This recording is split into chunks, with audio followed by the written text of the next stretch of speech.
Hi வணக்கம். நாம் இந்த ரீடிங்ஸில் என்ன பார்க்க போகிறோன்னா, உங்கள் பர்சன் வந்து உங்களை நோக்கி ஏதாவது வந்து அடுத்த கட்ட நடவடிக்கை ஏதாவது எடுப்பாங்களா, உங்களுக்காக ஏதாவது ஆக்ஷன் எடுப்பாங்களா, இந்த ரிலேஷன்ஷிப்காக ஏதாவது வந்து உங்களுக்கு சப்போர்ட் பண்ணுற மாதிரி ஏதாவது பண்ணுவாங்களான்னு சொல்லி இந்த ரீடிங்கை பார்க்கலாம். இது வந்து ஒன் சைடு லவ், ப்ரப்போஸ் பண்ண லவ், ஓகேவா? அண்ட் வந்து நோ காண்டாக்டில் இருக்கிறவங்க, பிரேக்கப் அந்த மாதிரி சுச்சுவேஷனில் இருக்கிறவங்க, மேரிடான கப்புள்ஸ் பிரிஞ்சு அந்த மாதிரி ஏதாவது இருந்தீங்கன்னா ஸோ அவங்களுக்காக பார்க்கலாம், ஓகேவா? நீங்கள் வந்து உங்கள் பர்சன் வந்து உங்களுக்காக ஏதாவது ஒரு சப்போர்ட் பண்ணுவாங்களா மாட்டாங்களாங்கிற மாதிரியான ஒரு ரீடிங் தான், ஓகேவா?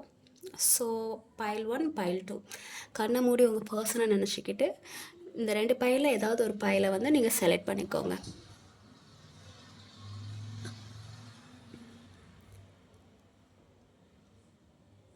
ஓகே, பைல் 1 உங்களுக்கான ரீடிங்கை பார்த்துடலாம். உங்கள் பர்சன் வந்து உங்களை நோக்கி ஏதாவது அடுத்த கட்ட நடவடிக்கை ஏதாவது எடுப்பாங்களா அப்படின்னு சொல்லி.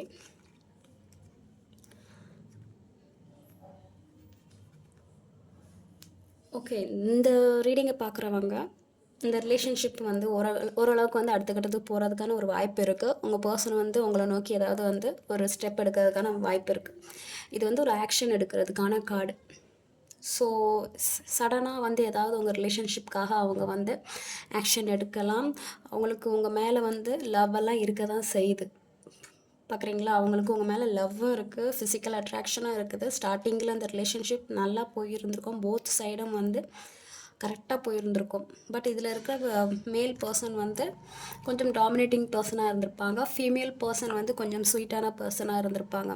எப்படி சொல்கிறதுனா, நீங்கள் வந்து லவ் கொடுக்குறவங்களாக இருப்பாங்க, இவங்க வந்து வாங்குறவங்களாக இருப்பாங்க. ஸோ இங்கே வந்து எவ்வளோ காயப்பட்டாலும் திரும்ப திரும்ப போய் இந்த அன்பை கொடுக்குற பர்சனாக நீங்கள் இருந்திருக்கலாம். இது ஃபீமேலுக்கும் பொருந்தும், மேலுக்கும் பொருந்தும். இது வந்து ஜெண்டர் ரீடிங் கிடையாது, நீங்கள் பார்க்குறவங்க யாரோ அது பொறுத்து பொருந்தும், ஓகேவா? ஸோ வந்து ஒருத்தங்க வந்து லவ்லியான ஒரு கேரக்டராக இருந்திருப்பீங்க, இன்னொருத்தங்க வந்து ரொம்பவே வந்து அக்ரெசிவான பிஹேவியராக இருந்திருப்பாங்க, ரொம்ப வந்து கோவப்படுறது, ஈகோயிஸ்டிக் பர்சனாக இருந்திருப்பாங்க. ஸோ ஸ்டார்டிங்கில் இந்த ரிலேஷன்ஷிப்பு நல்லா தான் போயிருந்திருக்கும், ரொம்ப ஹாப்பியாக 2 பேரும் வந்து உங்களுக்குள்ளே இருக்கிற ஒரு விஷயத்த நீங்கள் வந்து அன்பை பரிமாறி இருப்பீங்க. மேக்ஸிமம் ஃபீமேல் பர்சன் வந்து ரொம்ப அதிகமாக வந்து அவங்களோட ஃபீலிங்ஸை வந்து ஷேர் பண்ணியிருக்க மாதிரி தெரியுது, இறங்கி போய் பேசுகிறது, ஸோ அந்த பர்சனுக்காக என்ன வேணாலும் பண்ணுறது. ஸோ அந்த மாதிரி நிறைய பண்ணியிருக்காங்க, நிறைய வேண்டியிருக்காங்க. உங்கள் பர்சனை வந்து நீங்கள் ரொம்ப ஹீல் பண்ணியிருந்திருக்கலாம். உங்கள் பர்சனுக்காக நீங்கள் நிறைய விஷயம் நீங்கள் பண்ணியிருந்திருக்கலாம். ஸோ அவங்க கம்ஃபர்டபுளாக இருக்கிறதுக்காக நீங்கள் என்ன வேணாலும் நீங்கள் பண்ணியிருந்திருப்பீங்க. உங்களோட சுய ஃபேஸை மறைச்சிருப்பீங்க, ஓன் ஃபேஸை மறைச்சிட்டு அவங்களுக்காக வந்து நீங்கள் வந்து கொஞ்சம் உங்களோட ஈகோ, உங்களோட கோவெல்லாம் தூக்கி வச்சுக்கிட்டு ரொம்ப குழந்த மாதிரி அவங்கக்கிட்ட பழகி இருந்திருப்பீங்க. உங்களோட விஷயம் அவங்க தான், அவங்க கூட நீங்கள் சேர்ந்து வாழணும், நெக்ஸ்ட் லெவலுக்கு உங்கள் ரிலேஷன்ஷிப் போகணும் அப்படிங்கிற மாதிரியான ஒரு விஷயம் தான் உங்களுக்கு இருக்கும். நீங்கள் வந்து தினம் தினம் வந்து அதை மட்டும் தான் நீங்கள் மேனிஃபெஸ்ட் பண்ணிகிட்டு இருந்திருப்பீங்க. உங்கள் பர்சன் கூட நீங்கள் சேரணும், ஹாப்பியாக இருக்கணும், ஒரு நியூ லைஃப்பை ஸ்டார்ட் பண்ணணும், எல்லோரும் மாதிரியும் ஹாப்பியாக இருக்கணும்.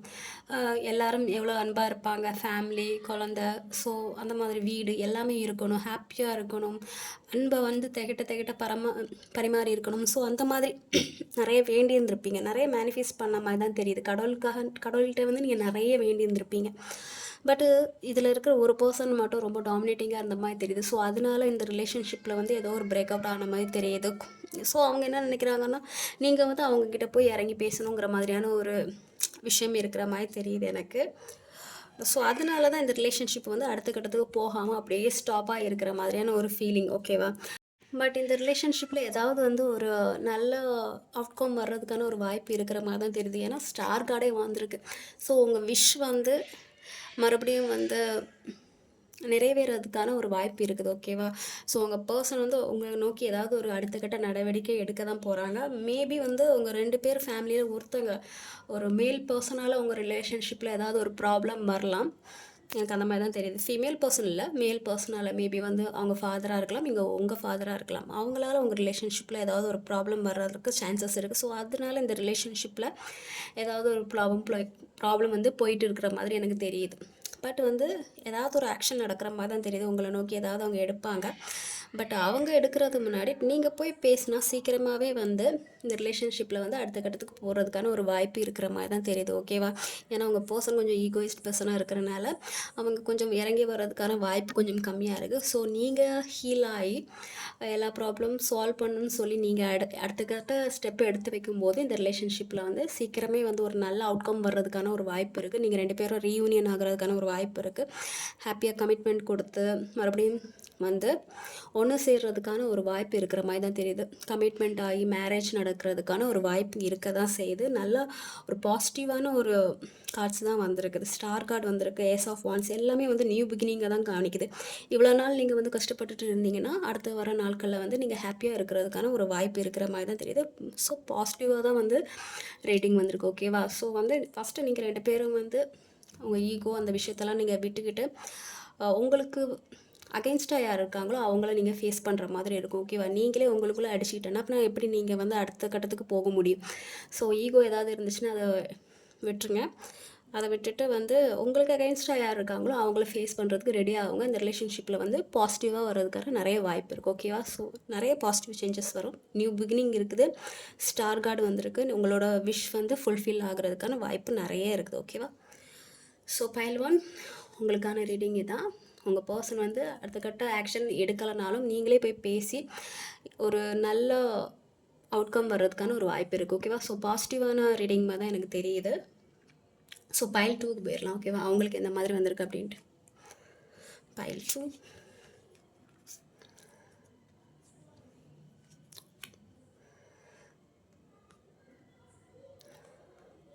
ஸோ உங்கள் ரிலேஷன்ஷிப் எப்படின்னா இது வந்து மேபி ஒரு மேரேஜான கப்புள்ஸ் பார்க்குற மாதிரி தெரியுது. நீங்கள் மேரேஜ் ஆகிருக்கலாம், குழந்தை இருக்கும், ஸ்டார்டிங்கில் எல்லாமே நல்லா தான் இருந்திருக்கும். இடையில வந்து ஏதாவது ஒரு பர்சன் என்ட்ரி ஆகிருந்துருக்கலாம். ஸோ அதை பிறகு வந்து நீங்கள் வந்து உங்கள் ஃபேமிலியில் வந்து ஒரு ப்ராப்ளம் வந்திருக்கும். ஸோ நீங்கள் வந்து உங்கள் குழந்தைய வந்து டேக் கேர் பண்ணுற மாதிரியான ஒரு விஷயம் நடந்துகிட்ருக்கிற மாதிரி எனக்கு தெரியுது. ஸோ மேரேஜ் ஆனவங்களுக்கு இந்த மாதிரி பொருந்தும். ஸோ நீங்கள் மேரேஜ் ஆகலைன்னா உங்கள் 2 பேர் லவ்வும் வந்து ஃபேமிலிக்கு தெரிஞ்சிருக்கும். பட் ஃபேமிலி உள்ளவங்க ஏதோ வந்து மைண்ட் வாஷ் பண்ணி விட்ருப்பாங்க, குழப்பி விட்டுருந்துருப்பாங்க. ஸோ அதனால் வந்து உங்கள் பர்சன் அவங்க ஃபேமிலியோட பேச்சை கேட்டுக்கிட்டு உங்களை கண்டுக்காத மாதிரி இருக்கிற மாதிரி தெரியும். நீங்கள் அவங்களுக்காக வெயிட் பண்ணிகிட்டு இருந்திருப்பீங்க. ஏதாவது ஒரு ஆக்ஷன் எடுப்பாங்க, இந்த ரிலேஷன்ஷிப்பில் வந்து சக்ஸஸ் ஆகிறதுக்காக ஏதாவது ஒரு முயற்சி எடுப்பாங்கன்னு சொல்லி நீங்கள் வெயிட் பண்ணிகிட்டு இருந்திருப்பீங்க. பட் வந்து அங்கேருந்து ஏதோ ஒரு மூமெண்ட்டும் இருந்திருக்காது. ஏன்னா அவங்க வீட்டில் வந்து யாரோ மேனிப்புலேட் பண்ணுற மாதிரி தெரியுது. ஓகேவா? அவங்க வீடாக இருக்கலாம், இல்லை உங்கள் வீடாக இருக்கலாம். போத் சைட்லேருந்து பெரியவங்க வந்து இங்கே ரொம்ப இன்வால்வ் ஆகிருக்காங்க. உங்கள் ரிலேஷன்ஷிப்பில் வந்து அடுத்த கட்டத்துக்கு போக முடியாத அளவுக்கு பெரியவங்க வந்து இன்வால்வ் ஆகிருக்காங்க. அவங்க வீட்டில் உள்ளவங்கள்ட்டேருந்து உங்களை பற்றியோ உங்கள் லவ்வை பற்றியோ அவங்க சொல்லும்போது இன்னொரு ஆப்ஷன் இருக்குது.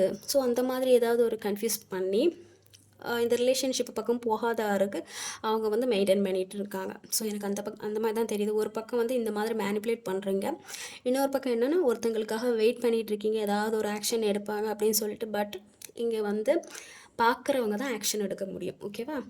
உங்கள் பர்சன் சைடில் வந்து ஒரு மூமெண்ட் இல்லாத மாதிரி தெரியுது. அங்கே யாரும் வந்து மேனிப்புலேட் பண்ணுற மாதிரி எனக்கு தெரியுது.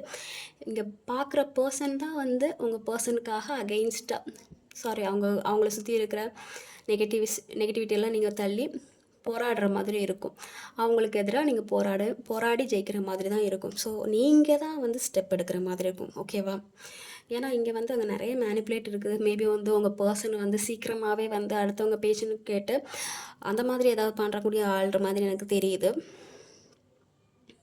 அண்ட் வந்து அங்கே இன்னொரு ப்ராசஸும் போயிட்டுருக்கு. இந்த ரிலேஷன்ஷிப்பை வந்து குழப்பி விட்டுட்டு அவங்களுக்கு இன்னொரு ஏதாவது ஒரு நியூவாக வந்து வேறு ஏதாவது ஒரு ஆப்பர்ச்சுனிட்டி கொடுத்து மைண்டை வந்து மாற்றுறதுக்கான ஒரு வாய்ப்பு இருக்கிற மாதிரி தெரியுது. Second option. ஸோ எனக்கு அந்த மாதிரியான ஒரு விஷயம் தெரியுது. ஸோ நீங்கள் தான் வந்து இந்த ரிலேஷன்ஷிப்பில் வந்து அடுத்த கட்டத்துக்கு ஏதாவது நடவடிக்கை எடுக்கிற மாதிரி எனக்கு தெரியுது. ஹெராஃபெண்ட் இருக்கிறனால இங்கே எந்த ப்ராப்ளம்னா 2 பேரும் வந்து வேறு கேஸ்ட்டாக இருக்கலாம், இல்லை வேறு ரிலீஜியனாக இருக்கலாம், மேரிட் கப்பலாக இருக்கலாம். நீங்கள் மேரேஜ் ஆனவங்களாக இருக்கலாம், இல்லை அவங்க மேரேஜ் ஆனவங்களாக இருக்கலாம், நீங்கள் வந்து சிங்கிளாக இருக்கலாம். ஸோ இதுதான் ப்ராப்ளம். அப்போ அவங்க என்ன சொல்லுவாங்கன்னா வீட்டில் உள்ளவங்க குழப்பி விடுவாங்க. இது செட் ஆகாது, கரெக்டாக இருக்காது, இந்த ரிலேஷன்ஷிப் கரெக்டாக இருக்காது, உங்களை பற்றி எதாவது தப்பாக சொல்கிறது, அவங்களும் வந்து பெரியவங்க சொல்ல கேட்குற மாதிரி தான் இருக்குது. அவங்க ஏதாவது வந்து தப்பாக சொன்னாலும் சரி, ரைட்டாக சொன்னாலும் சரி, அவங்க பேச்சை இவங்க ஏற்றுக்கிறாங்க. ஓகே, அது இப்போ தப்பாக தான் இருக்கும், சரியாக தான் இருக்கும். அவங்க சொல்கிற என்ன விஷயம்னாலும் அவங்க கேட்டு மண்டை மண்டையை ஆட்டு அதுக்கப்புறம் வந்து அவங்க என்ன சொல்கிறாங்களோ அந்த விஷயத்தையே அவங்க ஃபாலோ பண்ணுற மாதிரி தெரியுது. ஸோ இந்த ரிலேஷன்ஷிப்பில் அடுத்த கட்டத்துக்கு ஏதாவது ஒரு சான்சஸ் வேணும்னா நீங்கள் தான் வந்து ஏதாவது வந்து ஒரு ஸ்டெப் எடுக்கிற மாதிரி தெரியும். அந்த பக்கத்துலேருந்து ஸ்டெப்ஸ் எடுத்துக்கிறதுக்கு வந்து கொஞ்சம் வந்து கம்மியாக இருக்கிற மாதிரி தான் தெரியுது. ஃபீமேல் பார்க்குறதா இருந்தால் ஃபீமேல் பர்சன் தான் ஏதாவது ஆக்ஷன் எடுக்கிற மாதிரி தெரியும். ஓகேவா? நீங்கள் வந்து ஆக்ஷன் எடுத்தால் தான் இந்த ரிலேஷன்ஷிப்பில் வந்து ஒரு நல்ல அவுட்கம் வர்றதுக்கான ஒரு வாய்ப்பு இருக்கிற மாதிரி எனக்கு தெரியுது. ஏன்னா இங்கே நிறைய மேனிப்புலேட்டிவ் நடந்துகிட்ருக்கு. உங்கள் ரிலேஷன்ஷிப்பை வந்து க்ளோஸ் பண்ணுறதுக்கு சம்திங் வந்து ஒரு மேனிப்புலேஷன் வந்து நடக்குது. அவங்க வீட்டில் இருக்கிற பெரியவங்க வந்து இந்த வேலையை கரெக்டாக பார்க்குறாங்க. ஸோ நீங்கள் வெயிட் பண்ணிகிட்ருக்கீங்க, ஏதாவது வந்து ஒரு நல்ல அவுட்கம் வரும்னு சொல்லி இந்த ரிலேஷன்ஷிப்பில் வந்து சக்ஸஸ் ஆகிடலான்னு சொல்லி வெயிட் பண்ணிகிட்ருக்கீங்க. இங்கே ஈகோ நிறைய தெரியுது. ஒரு பக்கத்தில் ஈகோ தெரியுது, இன்னொரு பக்கத்தில் மேனிப்புலேட் தெரியுது. நீங்களும் வந்து உங்களோட ஈகோவை விட்டு இறங்கி வரமாட்டேங்கிற மாதிரியான ஒரு விஷயம் போயிட்டு இருக்குது. ஸோ இங்கே இதுதான் ப்ராப்ளம்.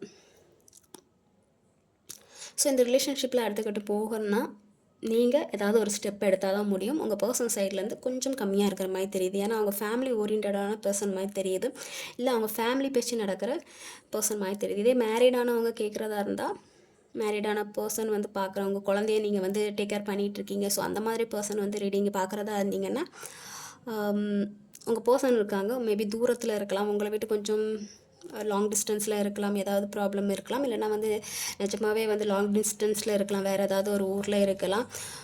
ஸோ அவங்களுமே வந்து சில ஈகோயிஸ் ப்ராப்ளம் இருக்குது. சரி, அவங்க வச்ச முடிவில் வந்து அவங்க இறங்கி வர்றதுக்கு ரெடியாக இல்லாம மாதிரி தெரியுது. ஸோ எனக்கு நிறைய ஈகோ தெரிஞ்ச மாதிரி இருக்குது, நிறைய மேனிப்புலேட்டிங் தெரிகிற மாதிரி தெரியுது. சம்திங் இந்த கேசஸில் வந்து கொஞ்சம் வந்து ஒரு சிலருக்கு கண்டிப்பாக சக்ஸஸ் ஆகிற மாதிரி தான் தெரியுது. ஓகேவா? ஏன்னா நிறைய பேர் பார்க்குறீங்க, அதனால தான் நான் வந்து எல்லாத்துக்கும் நான் சொல்ல முடியாதுல்ல. ஒரு சிலருக்கு வந்து நீங்கள் பார்க்குறவங்க யாராச்சும் வந்து இல்லை நான் ஸ்டெப் எடுக்கிறேன், எனக்கு ஏதாவது ஒரு நல்ல அவுட்கம் வரணும்னு நீங்கள் நினச்சிங்கன்னா கட்டாயம் எடுக்கலாம். ஒரு பாசிட்டிவ் சேஞ்சஸ் வர்றதுக்கான ஒரு வாய்ப்பு இருக்குது. ஓகேவா? ஏன்னா இங்கே மேனிப்புலேட்டிங் நிறைய நடக்குது. உங்கள் சைட்லேருந்து அவங்களுக்கு மேபி வந்து ஒரு கரெக்டான தெளிவு கிடச்சிருந்துருக்காது. அதனால் அவங்களால எந்த ஒரு முடிவும் எடுக்க முடியாத ஒரு சூழ்நிலை இருக்கலாம். இல்லைன்னா அங்கே வந்து யாரோ குழப்பி விடுறதுக்கு ரெடியாக இருக்கிறனால உங்கள் பக்கத்துலேருந்து அவங்க வெளியே வந்துட்டு வேறு ஒருத்தங்களை வந்து செலக்ட் பண்ணிக்கலாங்கிற மாதிரியான ஒரு மைண்ட்லேயும் அவங்க இருக்கிறாங்க. ஸோ உங்களுக்கு வேணும்னா வந்து இல்லை எனக்கு கண்டிப்பாக இந்த ரிலேஷன்ஷிப் வேணும்னா நீங்கள் தான் அடுத்தக்கட்ட முடிவு. உங்கள் பக்கத்தில் இருக்கிற எல்லா கிளாரிஃபிகேஷன் நீங்கள் கொடுக்கணும். இல்லை நான் கண்டிப்பாக வந்து இந்த ரிலேஷன்ஷிப்புக்காக எதாவது பண்ணுவேங்கிற மாதிரியான ஏதாவது வந்து ஒரு விஷயம் நீங்கள் பண்ணும்போது இந்த ரிலேஷன்ஷிப்பில் வந்து ஒரு நல்ல அவுட்கம் வர்றதுக்கான வாய்ப்பு இருக்குது. உங்கள் பர்சன் வந்து ஸ்டெப் எடுக்கிறது கொஞ்சம் வாய்ப்பு கம்மியாக இருக்குது. அதான் இப்போதைக்கு கரண்ட் ஃபீலிங் படி அவங்க சைட்லேருந்து கொஞ்சம் வந்து ஸ்டெப் எடுக்கிறதுக்கான வாய்ப்பு கம்மியாக இருக்குது. ஓகேவா? ஸோ நீங்கள் தான் வந்து ஏதாவது உங்கள் சைட்லேருந்து ஏதாவது ஒரு கிளாரிஃபிகேஷன் கொடுக்குற மாதிரி இருக்கும். அப்படி எடுத்து கொடுத்தா சில அவுட்கம் வந்து பாசிட்டிவாக வர்றதுக்கான ஒரு வாய்ப்பு இருக்குது. ஓகேவா? ஸோ பைல் 2 செலக்ட் பண்ணவங்களோட ரீடிங் தான். உங்கள் பர்சன் வந்து ஆக்ஷன் எடுப்பாங்களான்னு கேட்டிங்கன்னா கொஞ்சம் லேட் ஆகும். ஏன்னா அங்கே நிறைய அவங்களுக்குமே நிறைய வேலை இருக்கிற மாதிரியே இருக்குது, நிறைய மேனிப்புலேட்டிங் இருக்குது. ஸோ மேரேஜ் ஆன பர்சனாக இருந்தால் அவங்க நிறையா யோசிக்க வேண்டிய விஷயம்லாம் இருக்குது. ஸோ நீங்கள் உங்கள் சைட்லேருந்து நீங்கள் கிளியராக இருக்கணும். கிளாரிஃபை கொடுத்தீங்கன்னா அந்த சைட்லேருந்து ஏதாவது ஒரு ஆக்ஷன் எடுப்பாங்க. இல்லை அதே மீறி அவங்க வந்து கொஞ்சம் யோசிக்கிறதா இருந்தால் நீங்கள் வந்து கொஞ்சம் ஸ்ட்ராங்காக இருக்கும்போது இந்த ரிலேஷன்ஷிப்பில் வந்து ஒரு நல்ல அவுட்கம் வர்றதுக்கான ஒரு வாய்ப்பு இருக்குது. ஓகேவா? ஸோ பைல் 2 உங்களுக்கான ரீடிங்கு தான். உங்கள் பர்சனை வந்து ஏதாவது ஆக்ஷன் எடுப்பாங்களா இல்லையான்னு அப்படின்ட்டு. ஸோ உங்களுக்கு பொருந்திருக்கும்னு நினைக்கிறேன். யாருக்கு பொருந்துதோ அவங்க மட்டும் எடுங்க, பொருந்தாதவங்க இந்த ரீடிங்கை ஸ்கிப் பண்ணிடலாம். ஓகேவா? ஏன்னா எல்லாருக்கும் வந்து எல்லாரோடைய சூழ்நிலையும் கரெக்டாக இருக்காது. ஏன்னா இது கலெக்டிவ் ரீடிங், கொஞ்சம் கொஞ்சம் வந்து மாறுபடும். ஓகேவா? ஸோ வந்து உங்களுக்கு எது பொருந்தோ அதை மட்டும் எடுத்துக்கோங்க. ஓகே? ஸோ என்னை சப்போர்ட் பண்ணுற எல்லாருக்கும் ரொம்ப நன்றி. Take care. பாய். ஓகே?